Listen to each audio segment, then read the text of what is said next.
یہ ایک نئی ٹیکنالوجی تیار کی جا رہی ہے کہ جو کرسچن ظلم برداشت کرے وہی اگر آواز اٹھائے گا وہی ظلم اس کے اوپر لگا دیا جائے گا.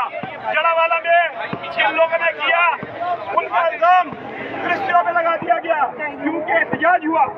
اور اب جب نہیں منا اور 1 گھنٹے سے یہی بول رہے ہیں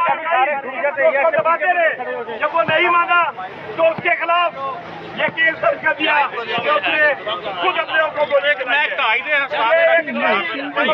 پنجاب پولیس بنا رہی ہے. جب پادری صاحب نے بائبل پہ ہاتھ رکھ کے کہہ دیا کہ میں نے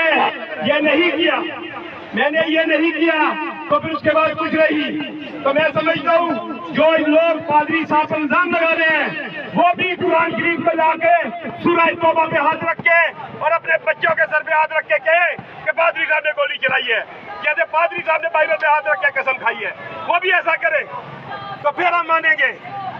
کیونکہ اب یہ دندا نہیں چلے گا کیونکہ جڑالے کے واقعے کے بعد ملک کی جڑیں ہل گئی ہیں اور جنہوں نے جڑیں ہلائی ہیں وہ اب سجانے کے لیے طرح طرح کے الزامات کرسچنوں پہ لگا رہے ہیں تاکہ جو ہے دنیا جو ہے گمراہ ہو جائے اور پاکستان کی ساکھ بحال ہو جائے.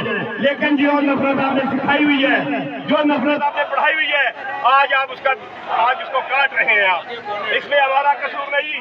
ہم تو آپ کو بار بار کہتے ہیں کہ ان جتھوں کو پکڑے لیکن آپ ان جتھوں کو نہیں پکڑتے. اب جس پولیس والے نے یہ توہین کی ہے بائبل کے متعلق آپ مجھے بتائیں اگر اس کو آئی جی کی ایس پی کی اگر ہماری اطلاع ہوتی تو اس کی یہ جرت ہوتی. آپ یہ دیکھیں 11 دن تک اس بے گناہ کو بند رکھا اور اس جج نے بجائے اس کو ضمانت دینے کے 2 دن اور اس کو کسٹڈی میں وحشیوں کے حوالے کر دیا. یہ ظلم ہے. اور میں آپ کو ایک اور بات بتا دوں تمام لوگ یہاں موجود ہیں آپ لوگ کبھی بھی میڈیا سے کسی کرسچن لیڈر کے بارے میں جو فرنٹ لائن پہ کام کر رہے ہیں ان کے خلاف کوئی بھی خبر آئے تو یقین نہ کیجیے گا. نہ میڈیا کے نہ پولیس کی کیونکہ پولیس نے اپنے جڑالے کے بارے میں کہا کہ یہ دبئی جانا چاہتے تھے. جب ہم نے آئی جی کا جواب دیا تو پھر اس نے کہا یہ آئی ایس او کے ایجنٹ ہے انڈیا کے لا کے ایجنٹ ہے.